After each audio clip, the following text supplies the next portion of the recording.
Apakah sudah terlihat, Pak? Sudah. Sudah, Ibu. Silakan, Bu. Sudah, Bu.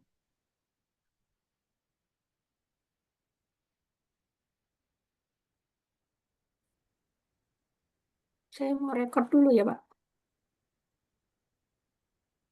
Oke, selamat pagi. Assalamualaikum warahmatullahi wabarakatuh. Saudara-saudara semuanya. Salam. Salam. Sehat. Warahmatullahi wabarakatuh. Luar biasa. Oke, terima kasih. Kita ketemu di pagi yang hari ini dengan kondisi yang sangat-sangat bahagia ya. Untuk mengawali pembukaan pembelajaran, bisa kita berdoa dulu. Berdoa dimulai.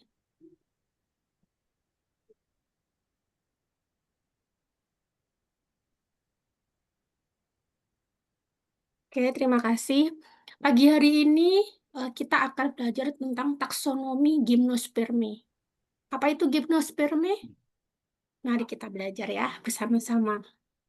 Gimnospermi adalah kelompok tumbuhan yang menghasilkan biji tanpa tertutup. Maksudnya tertutup, tidak tertutup bakal buah gitu ya. Seperti kalau bisa dikatakan melinjo bisa, pinus bisa, eh, kelompok konifer ya.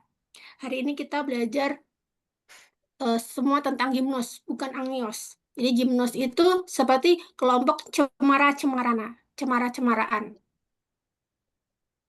Nah, ciri-ciri gimnos itu tadi yang Ibu bilang, kalau bijinya terbuka ya, tidak tertutup ovarium. Kalau buah mangga itu kan angios. Dia tertutup kan bijinya itu di dalam daging buahnya. Dia memiliki berkas pembuluh xilem dan floem, tanpa pembuluh tapis. Umumnya berumah satu. Jadi di dalam satu pohon bisa satu pohon tuh jenisnya satu. Betina-betina saja, jantan-jantan saja. Nanti kita lihat seperti apa sih, Bu, gitu ya. Reproduksinya dengan strobilus. Nah, pasti Bapak Ibu ada yang rumahnya dekat pegunungan, dan pasti tidak tahu bahwa itu adalah namanya strobilus. Kemudian umumnya adalah pohon atau semak. Daunnya sempit, kaku ya, kelompok cemara-cemaranan itu. Lanjut. Nah, ini sebelum jauh kita belajar taksonnya dulu, taksonomi. Jadi gimnospermi itu setara dengan angiospermi di sini.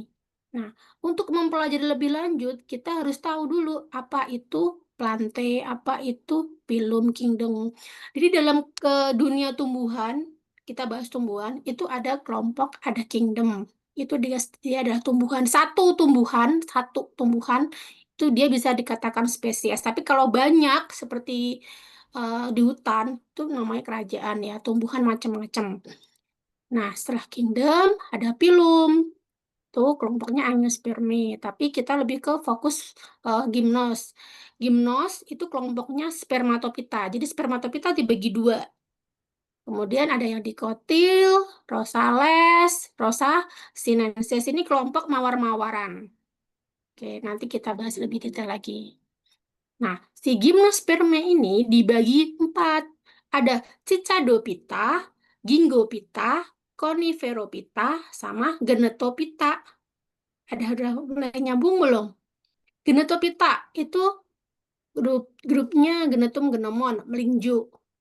Kalau conifer, dia kelompoknya pinus-pinusan. Gingopita, Ginggobiloba. Kalau Cicadopita itu adalah kelompoknya Pakis, Haji. Pakis Haji. Sampai di sini ditanyakan. Ada, Bu. Belum. Nah, Ada. ini Nah, oh ada. Silakan. Maaf, Ibu. Saya itu agak kesulitan kalau mengingat itu kan namanya huruf Latin-Latin semua ya, Ibu. Oh Itu ya, gimana sih cara dari sini kita? Bu, dari Oh, sini dari situ. saudara dari sini. Ya. Ini Oh, ya adalah baik. takson. Ini adalah kita belajar itu di bawahnya historical classification of conifer. Saya ngambilnya grupnya si apa namanya eh, cemara-cemaraan conifer. eh, ya conifer grup cemara-cemaraan. Nah, di sini eh, akhiran kita kita fokusnya akhirannya aja Bu, jangan kemana-mana. Jadi yang berasal dari tingkatan yang tinggi tadi ya, itu kita ambil satunya, urutannya kan kingdom, pilum, kelas, divisi, ordo.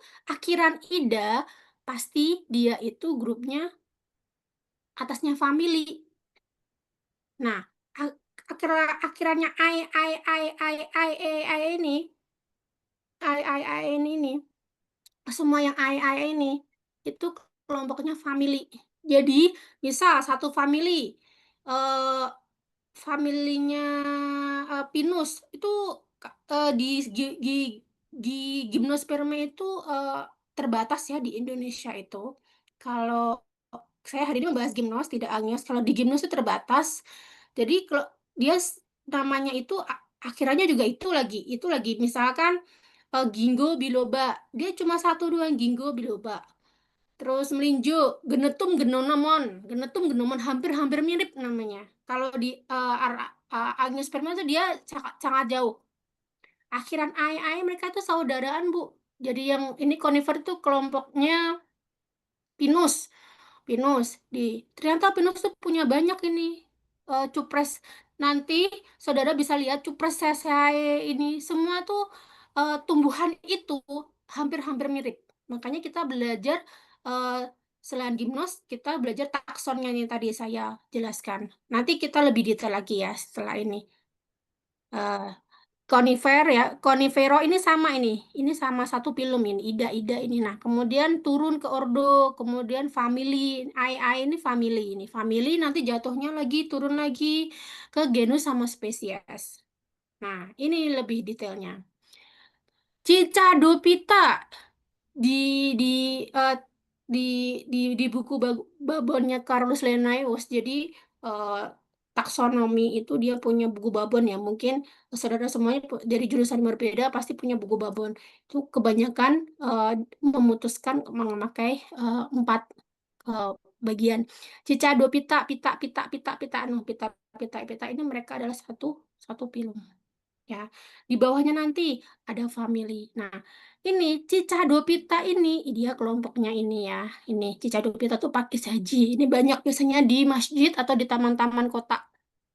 Ginkgo biloba yang berbentuk kipas nih hanya memiliki satu spesies yang hidup. Jadi spesies gimnos itu sangat-sangat terbatas ya di Indonesia itu nih. Ginkgo biloba bisa buat obat juga. Terus yang tadi saya bilang conifer, pinopita. Jadi namanya itu hampir-hampir miripnya. Pinus mercusi, cuprescus, araucaria. Ini adalah nama-nama yang hampir mirip gitu. Tanaman juga hampir mirip gitu. Dan di situ-situ lagi di kalau nggak ya di hutan ya di gunung, di daerah yang apa namanya? Daerah yang agak udaranya sejuk gitu ya. Nah, nih biasanya seperti jarum nih pinus ini. Kemudian yang saya bilang tadi genetopita, genetum genemon.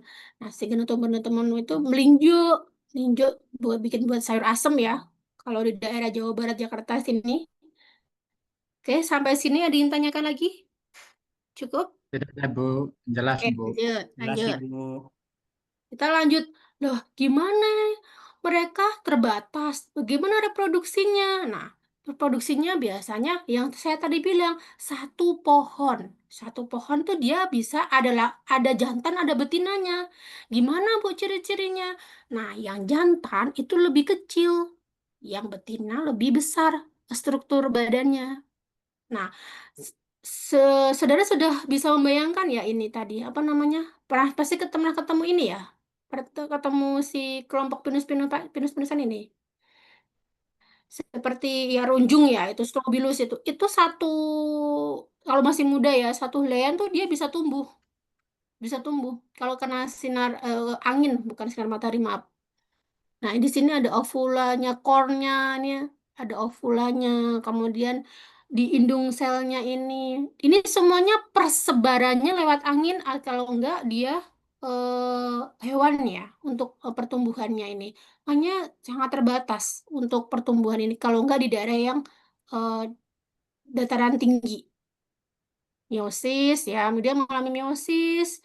Meiosis pembelahan menjadi dua. Jadi sel-sel mikrofil di sini mengalami pembelahan menjadi serbuk sari, megaspora, archegonium, ini archegonium itu betina ya, nama ilmiahnya archegonium. Kemudian difertilisasi dia bersatu di sini, melebur jadi satu.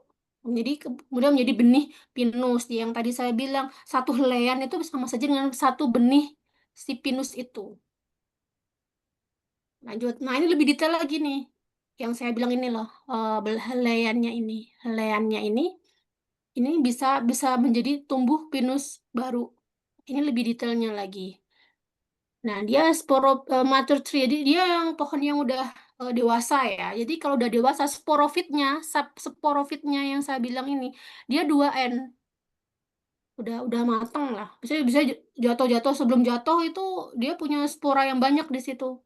Ya ini yang saya bilang male-nya dia lebih kecil ya, lebih kecil kalau female-nya dia lebih gede.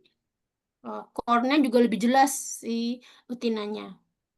Nah, dari dari dari gambar ini sebenarnya gambarnya sama, cuma ini lebih diperjelas lagi. Bagaimana sih Bu dia menyimpan polen serbuk sari ya, serbuk untuk dia bertemu dengan apa apa namanya dari si jantan tadi ya berupa serbuk nih yang dibantu oleh angin ya ini. Bagaimana caranya dia di sini. Jadi yang kalau patahan ini dibelah lagi ya, mungkin saudara dilihat udah di taman itu udah kering. Sebenarnya ada di sebelum kering dia menyimpan polen-polen serbuk-serbuk di sini dia. Udah dia bertemu di sini mengalami fertilisasi ya. Kalau ketika ada angin dia akan menjadi tempat yang cocok, langsung dia akan tumbuh langsung. Lanjut, manfaatnya. Oke, pasti banyak penasaran apa sih manfaatnya? Kon katanya terbatas, tapi kok manfaatnya apa? Nah, pasti kayu ya, bikin kertas, bikin karet, tuh ya itu kelompok pinus-pinusan ya. Bahan bangunan, produksi lem, cat lah itulah. Kemudian obat-obatan yang tadi saya bilang, ginkgo biloba, meningkatkan sirkulasi darah. Nah, makanan. Saya tadi bilang emping melinjo, ya, emping melinjo, sayur asem. Kemudian buat tanaman hias, cias, cias rumpi, cias revoltica yang tadi eh, melebar tadi daunnya. Buat dekorasi taman, bunga, masjid, banyak ya. Nah, ini adalah data bahwa semakin ke sini gimnosperme itu semakin ini berdasarkan berita gak kelihatan ya dari inilah ya Conservation of Nature ya. Di jadi ada organisasi yang memang mendata kelompok-kelompok tanaman yang memang mulai menurun. Ya, itu salah satunya adalah gimnosperme. Kenapa, Bu? Gimnosperme itu lebih susah tumbuhnya daripada angios. Nah, mari kita jawab di sini. Habitat, oh ya, habitat alih fungsi lahan pertanian. Karena mereka kan tinggalnya di dataran tinggi, sementara dataran tingginya dibikin apa namanya tempat wisata, eksploitasi berlebihan untuk kafe-kafe ya, terutama di daerah Bogor itu banyak penebangan pohon yang berlebihan. Karena manfaat si gimnos itu begitu banyak sehingga ditebang begitu begitu ini ya, begitu banyak sehingga tapi tanpa eh, seimbang untuk penanamannya. Lakukan tanpa memperhatikan keberlanjutan ini ya. Nah, ini si di Cias Rumpi itu ada bulbil ya. Bulbil yang di tengah yang tadi saya bilang kayak apa tunas dia untuk koleksi tanaman ya, mengganggu. Nah, reproduksi lambat tadi yang saya bilang pertumbuhan dan siklus reproduksinya sangat lambat. Memang dari si tubuhnya gimnos itu lambat, di samping faktor lingkungannya juga. Nah, solusinya kita harus seimbang melestarikannya. Ini ada beberapa berita yang saya sampaikan terkait Pinus mercusi yang eh, dia juga bisa menambah nilai nilai ekonomi apabila dilakukan reboisasi gitu. Jadi memang ada beberapa eh, lahannya yang digunakan untuk reboisasi, kesadarannya sudah mulai tinggi karena data-data yang sebelumnya memang pinus ini terlalu banyak dimanfaatkan tanpa dilakukan reboisasi. Ini situs pojok restorasi tahun 2023. Lanjut. Nah, selain mungkin dengan per, per- mungkin dengan perkembangan kan mahasiswa biologi kan terus bertambah mungkin ya. Penasaran dan tertarik dengan dunia biologi. Tidak harus kok kita eh apa apa namanya untuk belajar gimnos itu harus ke hutan ambil tidak. Tapi kita bisa melakukan herbarium. Nah, ini salah satu contoh dari herbarium dari eh, kelompok gimnosperme. Nah, ini salah satu contoh dari teman kalian ya, salah satu mahasiswa juga. Ya, dia mengumpulkan kelompok Araceae, Euphorbia ya, di lingkungan sekitar, kemudian tidak harus mengambil, tapi hanya memotret di apa namanya, dibikin barcode ini. Jadi lebih ada yang tadi lewat apa namanya eh, herbarium. Nah, ini cukup lewat barcode sudah terdata ya, lewat media sosial TikTok. Kita lanjut. Nah, Ibu punya studi kasus nih. Ini punya studi kasus. Ya, kelihatan. Kelihatan Mas Hafid, Kelihatan, kelihatan. suara yang bocor bisa di mute.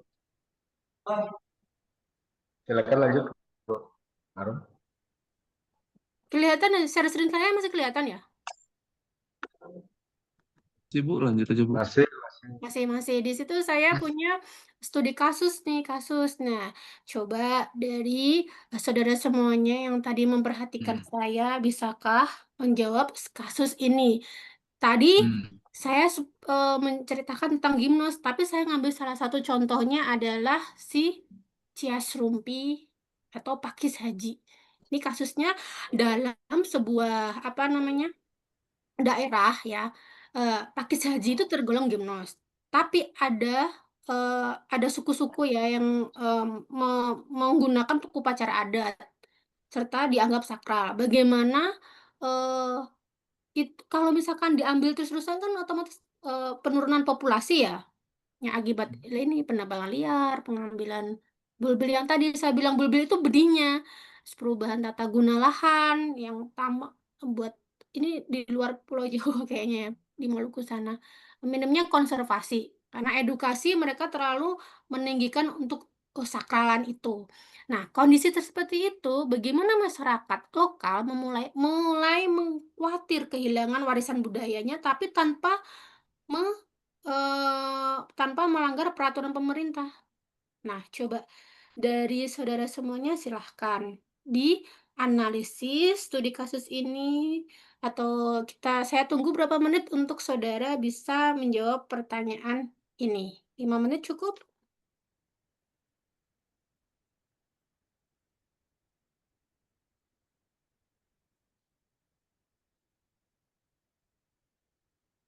Halo, masih dengan saya? Masih, Bu. Masih. Jadi kan gimana? Tadi saya bercerita tentang gimnos, bagaimana manfaatnya gimnos, kemudian data di lapangan bahwa gimnos itu datanya menurun, terus solusinya konservasi, terus saya memberikan studi kasus seperti ini. Silakan yang ingin berargumentasi terkait ini. Oke, Bu. Nomor 1, Bu. Iya, silakan. Pinter. Nah, nomor 1 itu tentang faktor penyebab yang menyebabkan tumbuhan tersebut menurun. Ya. Itu salah satunya bisa karena penggunaan secara terus-menerus, mungkin karena adat, atau Mm, penggunaan tertentu. Itu mungkin bisa, Bu. Nah, Kemudian apa lagi? mungkin Saya, yang saya. nah, Silakan, silakan. Saya Bu, Saya, Bu, saya pertanyaan mau nomor 2 tambahkan. boleh Bu. Oke, semangat semuanya ini, ada semangat. Bu Neti, Bu. Oke, nomor 2 itu kan dampak jangka panjangnya ya Bu ya. Saya coba jawab. Walaupun saya masih bahasa-bahasanya masih sangat awam. Jadi dampak jangka panjangnya itu bisa hilangnya biodiversitas ya. Ya, benar. Terganggunya keseimbangan ekosistem serta hilangnya nilai budaya dan identitas.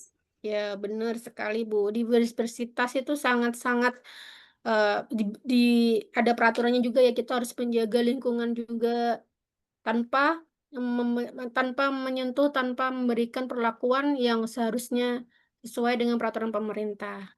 Kemudian, siapa yang nomor 3, yo? Mohon maaf, Bu Harun. Ya, Waktunya sudah habis. oke, terima kasih. Terima kasih untuk hari ini, saudara, semangat-semangat belajar sama Bu Arum. Mari kita akhiri berdoa. Sekian dari Bu Arum. Wassalamualaikum warahmatullahi wabarakatuh. Waalaikumsalam Waalaikumsalam. warahmatullahi wabarakatuh. Terima kasih Bu Harun. Pada Pak Gumono dipersilakan Pak berikan tanggapan. Ya, terima kasih Mas Haris. Bu Arum ini di kehutanan atau di eh, fakultas apa? Atau prodi apa? Kebetulan mohon izin menjelaskan jati diri saya, Pak. Saya dari Universitas Indraprasta PGRI Jakarta, pendidikan biologi. Saya Ngajarnya di pendidikan biologi. Ya, di pendidikan biologi, saya dikasih tanggung jawab untuk mengajarkan mata kuliah taksonomi tumbuhan di dalam semester 2 untuk semester ini, semester 2. Nah, taksonomi Oke. gimana? Taksonomi ya di Ya, taksonomi. pendidikan biologi. Oke. Iya. Bu Arum, dari pengalaman di kelas, ini kalau bicara taksonomi, apalagi gimnos, ini kan mestinya banyak kegiatan outdoor education ya. Jadi biar bisa menyentuh, bisa melihat, bisa mengamati secara cermat begitu contoh-contoh gimnos itu ya. Sehingga tadi misalnya kenapa kok cenderung cenderung apa ya populasinya menurun, itu mahasiswa akan relate gitu, apa yang terjadi gitu. Berdasarkan pengalaman Bu Arum dengan penjelasan kognitif textbook seperti ini, apakah mahasiswa bisa memenuhi capaian pembelajaran yang Bu Arum tetapkan? Saya rasa kurang, Pak. Namun, saya juga Oh, mikir bagaimana mereka itu paham. Kalau realitanya memang saya mengajak mereka kan di taman kampus saya itu ada taman yang luas gitu. Memang saya ajak keluar. Tapi dari kemarin saya mikir bagaimana saya peer teachingnya ini gitu. Eh, makanya kalau dengan waktu 20 menit kemudian ngasihin video, takutnya waktunya nggak cukup. Ya sudah, saya jelaskan saja, kasih ke gambar-gambar. Tapi realnya ada kok fotonya, Pak. Saya juga kebetulan karena usia mahasiswa tidak jauh dengan saya, jadi mereka lebih mudah eh, menganggap saya lebih ke temennya mungkin ya. Jadi kemarin mereka bawa tanaman, menanam kotil di kotil. Nanti real teachingnya akan ini, akan saya apa namanya sampaikan gitu.